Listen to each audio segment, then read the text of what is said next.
नमस्कार विद्यार्थी मित्रांनो, तुमचं स्वागत आहे जय हिंद पाठशाला या यूट्यूब चॅनलमध्ये। सध्याला आपण प्रश्न पाहत आहोत जे की आयोगाने विचारलेले आहेत आणि आज आपण अर्थशास्त्रातील उद्योग या चॅप्टरचे प्रश्न उत्तरे पाहणार आहोत, त्याचे योग्य स्पष्टीकरणासहित। व्हिडिओ शेवटपर्यंत पहा म्हणजे तुम्हाला योग्य स्पष्टीकरण व्यवस्थित समजून जाईल। आणि चॅनलला सबस्क्राईब करा, जास्तीत जास्त गरजू मित्रांपर्यंत शेअर करा आणि व्हिडिओ आवडल्यास लाईक करायला मात्र विसरू नका।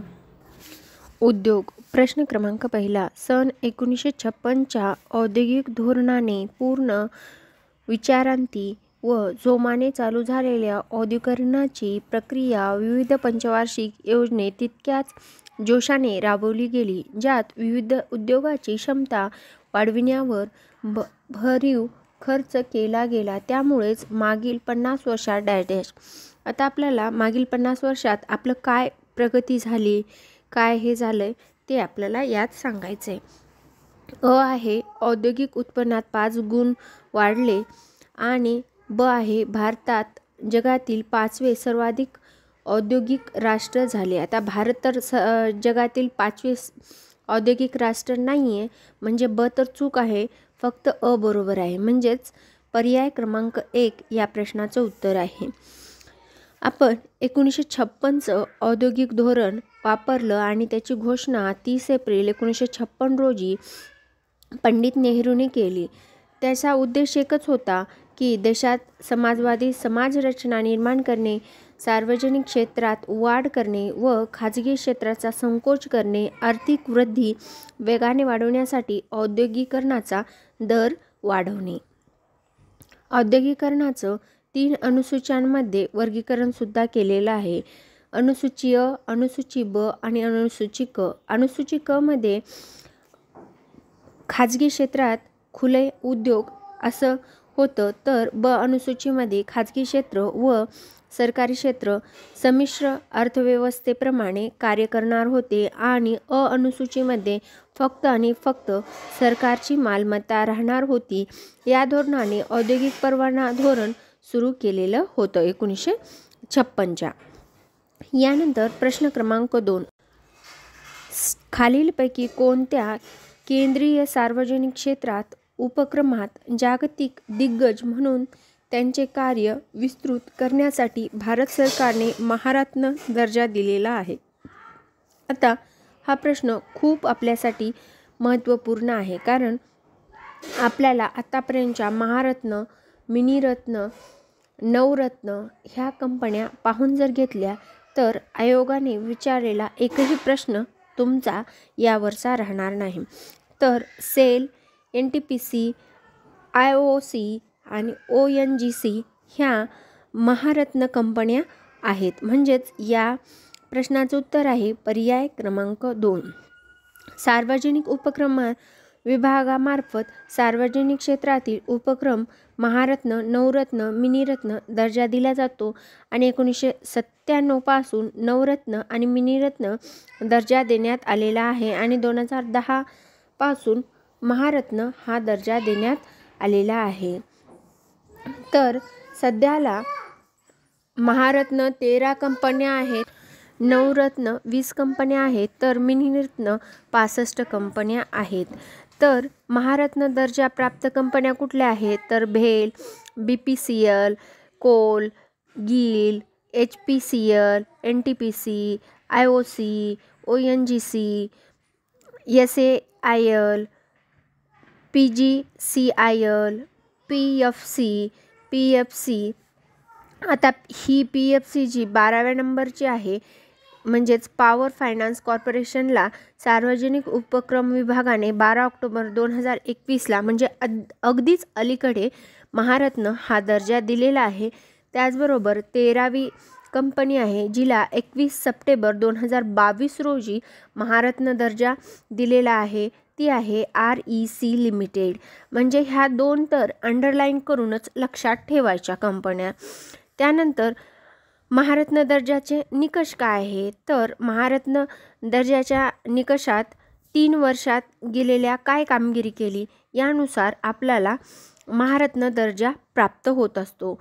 याआधी नवरत्न दर्जा प्राप्त असावा लागतो, शेअर बाजारात सूचीबद्ध असावी लागते, त्याचबरोबर किमान सार्वजनिक भागीदारी असावी लागते आणि 15 कोटी रुपये पेक्षा जास्त निव्वळ मूल्य असलं पाहिजे आणि 25,000 कोटीपेक्षा जास्त उलाढाल झाली असली पाहिजे आणि 5,000 कोटी रुपयापेक्षा अधिक वार्षिक नफा भेटला पाहिजे, तरच त्या कंपन्यांना महारत्न दर्जा प्राप्त होत असतो. यानंतर प्रश्न क्रमांक 3, राष्ट्रीय वस्तू उत्पादन धोरणासंदर्भात खालील विधाने विचारात घ्या. आहे, या धोरणाची अंमलबजावणी 2011 मध्ये करण्यात आलेली आहे. बरोबर आहे. या धोरणाप्रमाणे स्थूल देशांतर्गत उत्पादनात वस्तू उत्पादनाचा हिस्सा 60% पर्यंत वाढवायचा आहे. हे मात्र चूक आहे आणि या धोरणाचे उद्दिष्ट राष्ट्रीय गुंतवणूक आणि वस्तू उत्पादन क्षेत्र निर्माण करणे आहे. म्हणजे आणि एकदम बरोबर आहे. म्हणजेच या प्रश्नाचं उत्तर आहे पर्याय क्रमांक 4. आता याचं योग्य स्पष्टीकरण आपल्याला असं सांगता येईल की राष्ट्रीय वस्तू उत्पादन धोरण 2011 नॅशनल मॅन्युफॅक्चरिंग पॉलिसी ती कधीची आहे तर 2011ची जाहीर झाली 4 नोव्हेंबर 2011ला आणि अंमलबजावणीसुद्धा 2011मध्येच झालेली आहे. आणि ह्याचे उद्दिष्ट काय होते तर 2022पर्यंत भारताच्या GDPमध्ये उत्पादनाचा क्षेत्राचा वाटा 25% करणे, त्याचबरोबर 60% कमी नाही, म्हणून बी विधान आपलं चुकीचं ठरत आहे. किती करायचं आपल्याला 25% करायचे, तर त्यांनी आपल्याला बी विधानामध्ये 60% असं सांगितलेलं आहे. दुसरं म्हणजे 2022पर्यंत 100 दशलक्ष रोजगार निर्मिती उत्पादन क्षेत्रातून करणे, राष्ट्रीय गुंतवणूक आणि वस्तू उत्पन्न क्षेत्र, पर्यावरण, ऊर्जा, कार्यक्षमता स्रोताची योग्य वापर करून शाश्वत वाढीवर भर देणं ही एक आहे. यानंतर प्रश्न क्रमांक 4, खालीलपैकी कोणता औद्योगिक वित्ताचा बाह्य स्रोत नाही. आता आपल्याला बाह्य स्रोत विचारले औद्योगिक वित्ताचा. आहे, अधिमान भाग नाही, साधारण भाग नाही. तिसरा आहे नफ्याची पुनर्गुंतवणूक, हे पण नाही. आणि ऋणपत्रे मात्र आहे. औद्योगिक वित्ताचा बाह्य स्रोत हा ऋणपत्रे आहे. बाह्य स्रोत म्हणजे काय हे आपल्याला समजून घेणं अगोदर गरजेचं आहे. तर बाह्य स्रोत म्हणजे कंपनी बाहेरील व्यक्ती किंवा संस्था यांच्याकडून कर्ज घेते. यामध्ये बँका असू शकतात, वित्त संस्था असू शकतात किंवा सामान्य जनतेकडून सुद्धा स्वीकारलेल्या मुदती ठेवी असू शकतात किंवा कर्ज रोख्याची खरेदी विक्री या साधनांचा समावेश असू शकतो. ह्या सगळ्या बाह्य स्रोत आपल्याला म्हणता येईल. औद्योगिक वित्तपुरवठा स्रोत कुठले कुठले आहेत मग? बाह्य स्रोत आणि अंतर्गत स्रोत. बाह्य स्रोतामध्ये आपल्याला भांडवली बाजार, वित्त संस्था आणि लोकांच्या ठेवी या सर्व येतात. तर अंतर्गत स्रोतामध्ये राखीव नफा, घसारा निधी, राखीव निधी निर्गुंतवणूक ह्या सर्व गोष्टी येतात. आणि जास्तीत जास्त औद्योगिक वित्ताचा स्रोत हा अंतर्गत स्रोत असतो. केव्हाही ऋणपत्रे हा स्रोत नसतो. आपल्याला फक्त इथं बाह्य स्रोताबद्दल माहिती विचारलेली आहे. यानंतर प्रश्न क्रमांक 5, पुढील विधानांचा विचार करा. नवे औद्योगिक धोरण 24 जुलै 1991 रोजी जाहीर केले. आपल्याला उखाजाबद्दल हा प्रश्न आहे. आणि आहे, सार्वजनिक क्षेत्रातील औद्योगिकरण साठी निर्गुंतवणुकीचे धोरण स्वीकारण्यात आले. पण एकदम बरोबर आहे. आपल्याला आणि दोन्ही बरोबर आहे, कारण उखाजा धोरण हे 24 जुलै 1991 रोजी जाहीर केलं. त्याचबरोबर उखाजा धोरणाने सार्वजनिक क्षेत्रातील जी काही भागीदारी होती त्याची थोडी कमी सुरुवात केली. आणि उखाजा म्हणजेच या प्रश्नाचं आपल्याला उत्तर असं सांगता येईल की हे धोरण बरोबर आहे व हा त्याचा परिणाम आहे. 1991 मध्ये पंतप्रधान PV नरसिंहराव व वित्तमंत्री डॉक्टर मनमोहन सिंग यांनी नवीन आर्थिक धोरण राबविले. हे धोरण उदारीकरण, जागतिकीकरण आणि खाजगीकरण या 3 टप्प्यांमध्ये राबवले. उदारीकरण म्हणजे खाजगीकरण म्हणजे खा आणि जागतिकीकरण म्हणजे जा. म्हणूनच आपण याला उखाजा असं म्हणत असतो. औद्योगिक क्षेत्रात सुधारणा 1991चे आर्थिक धोरणाच्या आता आपण काही पॉईंट्स पाहून घेऊया. तर हे धोरण 14 जुलै 1991ला जाहीर झालं. सार्वजनिक क्षेत्राची भूमिका कमी करण्यासाठी हे धोरण सुरू केलं. लघु उद्योगांचे आरक्षण कमी केले व लघु उद्योगांना चालना दिली. MRTP मर्यादा रद्द करून कॉम्पिटिटिव्ह ॲक्ट जो होता तो लागू केला. निर्गुंतवणूक माध्यमातून सार्वजनिक उद्योगांच्या खाजगीकरणाचे धोरण सुरू केले आणि परकीय गुंतवणूक व तंत्रज्ञान यास मुक्त प्रवेश दिला गेला. यानंतर प्रश्न क्रमांक 6. राज्य व्यापार महामंडळ पुढीलपैकी कोणते कार्य करीत नाही? अ आहे निर्यात योग्य वस्तूंच्या उत्पादनात वाढ घडवून आणणे. पारंपरिक वस्तूच्या निर्यातीस प्रोत्साहन देणे हे करत नाही. ब म्हणजे या प्रश्नाचं उत्तर आहे पर्याय क्रमांक 2.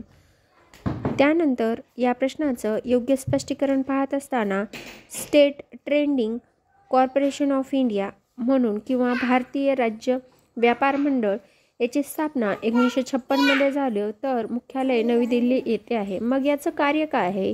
तर निर्यात योग्य वस्तूच्या उत्पादनात वाढ घडवून आणणे, त्याचबरोबर अपारंपरिक वस्तूच्या निर्यातीस प्रोत्साहन देणे, जन उपभोगाच्या अत्यावश्यक वस्तू जसं की गहू, साखर, कडधान्ये इत्यादी, तसेच औद्योगिक कच्च्या मालाच्या आयातीस प्रमुख भूमिका बजावणे हे भारतीय राज्य व्यापार मंडळाचं मुख्य कार्य आहे.